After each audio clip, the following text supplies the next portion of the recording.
Hey guys, Nick here from Lift. Congratulations on your new purchase and welcome to the family. In this video, we're going to review some of the basic information about your new Lift eFoil. For more comprehensive instructions about your gear and your riding, check out the number of support videos available on our website and media channels. Your complete eFoil setup will include the following: your board, your propulsion case, your wings, and your battery. Inside your propulsion kit, you will find the following items: your propulsion unit, which is your mast and motor, your charger power supply, your hand controller, some basic Allen keys and hardware for assembly. Note there are a few extra screws just in case you lose one, an extra seal for your hatch top, a small bottle of oil for your electrical contacts, and an instruction manual. Let's assemble the board and propulsion unit as well as the wings and go over a few details that keep your eFoil in top shape. First, we're going to get set up to tighten the propulsion unit to the board. You will notice that there's 3 cables and a water line sticking out the top. These 3 cables are your phase connectors that deliver power to the motor. These connect into your electric box. This water line here is for the water cooling system through your electric box. There are no mechanical components for the system. Water flows in through the nose cone, through the lines, through a heat exchanger in the electronics, and out the board. This item right here is also referred to as the mast. Grab 4 of the M8 flathead screws from your propulsion case as well as a corresponding Allen key. Remove your board from the bag and place it upside down on top of the bag. You can do this on the floor or a low-lying table. Line the base of the mast and its seal with the bottom of the board. Note that the rounded edge of the mast points towards the front of the board and the sharper trailing edge points towards the rear of the board. Bead the lines from the propulsion through the board. Line up the seal and firmly place the mast against the bottom of the board. Before letting go of the mast, secure at least 1 M8 screw in place so that it doesn't fall over. Secure each screw most of the way, cycling through each one, and then finish by applying a moderate amount of pressure for the final adjustment. A few things to note about this process. The screws should go in easy and straight. If you have to force the screws, it could be that your items are not properly aligned and you can damage the threads. You can always back them out and try again. When finalizing, note that you do not have to over-tighten. Next, we can install the wings. Locate 2 of your M6 long screws and 2 of the M6 short screws in your propulsion case, as well as a corresponding Allen key. I like to start by locating the front wing onto the mast and securing with both the M6 long screws. Note that the front wing is the larger wing and points towards the front of the board. I then locate the back wing and install it into the fuse. I like to slide it in securely to line up the through holes with the inserts. Pro tip for removal: you can do a subtle twist to the wing to loosen and remove. So secure the back wing and install the 2 M6 short screws all the way in. Then apply a little weight to the fuselage to secure it into the mast. It's normal for this to be a tight fit and it might loosen up just a bit over time. You can then cycle through both M6 screws to get a snug fit and complete assembly of the fuselage to the mast. Again, you do not have to over-tighten. I will install my wing cover again and flip my board over. I might even use something to hold the nose of the board up. By the way, note, this is the correct way to carry your eFoil. Let's go ahead and open up the hatch compartment. Now this here is your hatch top, and these are your latches. What I like to do to open up the hatch top is I apply a little bit of pressure to the hatch as I open up the latches and twist them open. Now when I open up my hatch top, I want to try to not go past 90 degrees because that can put a lot of pressure on your hinges and affect the sealing capabilities of your hatch compartment. You'll notice documents inside the compartment related to registering your board with your local government. Be sure to check with your local authorities on appropriate registration and follow the instructions of the paperwork provided. By the way, your hold number is this guy right here on the side of the board. Let's set these papers aside for a second and get back to the fun stuff. Before we plug in our connectors for the first time, let's go ahead and pull out that bottle of Realex from our propulsion case.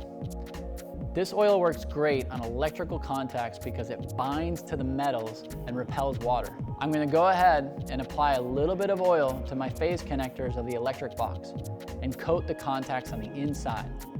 I'm also going to apply some oil to my data connector, which is really important and something that I redo every now and again as needed.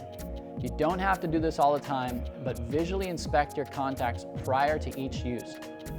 Let's go ahead and connect our water tube. You should hear a click. These tubes must be fully mated for water to flow through. Now let's go ahead and connect our phase connectors. The inside cable goes to the inside connector, and the outside cable goes to the outside connector. Or you can follow the color guides on the top of the connector. If you mismatch the position of the cables, you won't damage the unit, but your prop will spin in reverse, and that doesn't work so well. Now that these parts are all set up, let's get out our hand controller. Go ahead and install the hand strap to the side of your choice. It will look something like this. Let's set that aside for a bit and focus in on the battery. Before we get everything assembled, let's hone in on our battery and review a couple of items. Here you have your battery pack. This here is the power connector. You want to keep that nice and clean. This here is your data connector. You want to keep that clean. And you can occasionally use your Real X oil to avoid corrosion in that electrical contact. On the battery, you're going to see a label. It is not there for decoration. Please read through that label and follow those instructions very carefully. You will also see some LED lights on the top of the battery.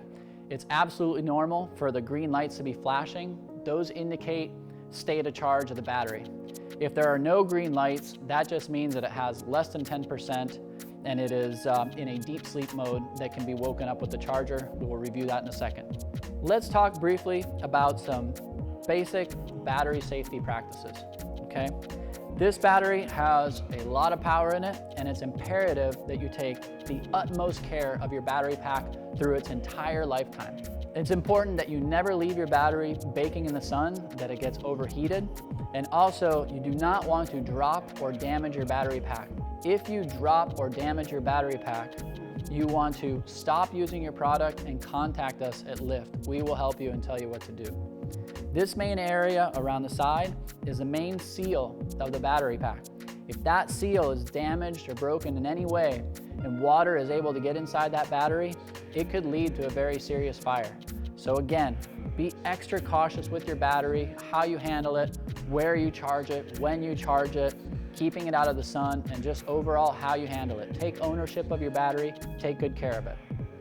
If you live in an apartment or you're on a boat or any kind of confined area, you'll want to really consider buying one of our aluminum cases for extra fire protection that can be found on our website. Let's review charging our battery. I have my battery pack, my charger, and my power supply that is connected. Now, when I go to charge my battery, I really want to charge in an area that's open space and away from flammable items for extra safety precautions. I also want to be aware when I'm charging my battery. I don't necessarily want to leave it charging overnight. Charging my battery is a relatively quick process, so I don't need that much time to charge the battery up. Probably best before I go out and ride versus after I ride. Now, the proper sequence for charging your battery is I'm going to connect the power connector. I'm going to connect my data connector, and then I'm going to plug in my charger with the power supply. Now, if you don't do it in these sequences, that's okay, but this is the proper method, especially if you don't have LEDs on the battery, because that is what is going to wake up your battery pack. So I go ahead and plug that in. The charger will take a minute to kick in. You're going to see the lightning bolt come on the charger, and the green LEDs will be blinking to indicate its charge sequence and state of charge. For further LED indications on the battery, refer to the manual. And if you have any questions whatsoever, contact us at help@liftfoils.com or give us a phone call. Now that we have charge on the battery, let's install it into the board and turn it on. First, I'm going to install the battery in. I'm going to connect my power connector and twist the cam lock to draw that power connector forward. I'm going to plug in my data connector by aligning the red dots and pressing it in to hear the click. Turn on the board, go ahead and press the top button of the electric box. you will see a sequence of blue lights come alive on the battery, a click, and a motor chime to indicate the differences in the startup sequence. Note that the blue lights on the battery signify operation and not the state of charge. Let's go ahead and turn on the hand controller. If I get the no signal symbol, that just means that the hand controller is not paired to the board. You can find the pairing process listed on the quick instructions under the hatch top, but we'll walk you through it quickly. Once everything is paired up, you'll see a battery indication on the screen. This is how much battery is available in the board. You can also hit the select button to alter the power levels on the hand controller from 1 to 15. That's it, your board is rigged up and ready to ride. Make sure that your hand controller is turned off when transporting your eFoil. To shut it down, go ahead and press the power button again and wait for all lights to stop flashing.